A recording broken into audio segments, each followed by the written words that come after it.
Hello. In Final Portrait, Geoffrey Rush plays the Swiss artist Alberto Giacometti. Correction, Rush inhabits the role. This new portrait of an eccentric but gifted artist offers an incredible role for Rush, and he grabs it with both hands. I've no idea if this was really what Giacometti was like, but it doesn't matter. Rush's Giacometti, shabby, shambling, chain-smoking, muttering in Italian, French and English, charming and infuriating, is a thoroughly rounded, thoroughly complete, quite brilliant portrayal.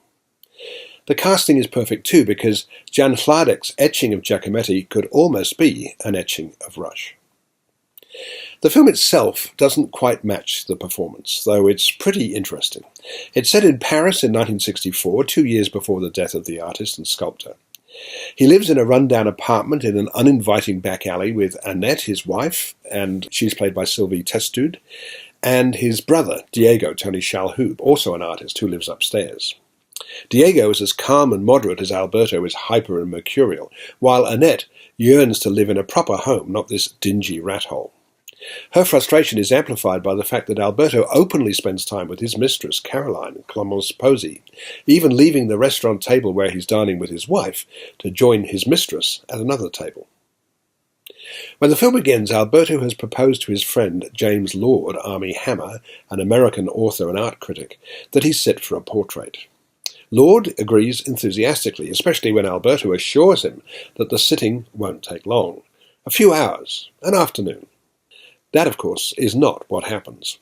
Lord, described by Annette as my husband's next victim, finds himself sitting in a very precise position day after day after day. He constantly has to reschedule his flights to New York, yet because he's convinced that the end result will be magnificent, he perseveres where many might have called it a day after a couple of sittings. You have the head of a brute. Gee, thanks. Yeah. You look like a real thug. Thank you. If I was to paint you as I see you now, and a policeman was to see this painting, you'd be thrown in jail, like that. Well, then perhaps we shouldn't continue. No. It's all right, because I'll never be able to paint you as I see you. You sure? Yes, of course. One of the problems is that Giacometti is so easily distracted. If Caroline calls in, she has all his attention. Annette, too, can divert him from his purpose. He likes to go for walks, but even more he likes to head to the local bar, where they know him well enough to deliver his favourite food and wine to his table. And he smokes. He smokes endlessly, constantly. He's wreathed in cigarette smoke as he peers at his subject and at the canvas. The men converse, but usually the topic of conversation is depressing, turning to thoughts of suicide. Final Portrait is the first film actor Stanley Tucci has directed in almost 10 years, and in many ways it succeeds. My only real reservation is the needlessly wobbly camera work employed by cinematographer Danny Cohen, who otherwise recreates Paris in the 60s with steely, desaturated colours. The film, by the way, was made in the UK. And it would surely have been an asset to have seen the actual portrait at the end of the film, but we're denied this.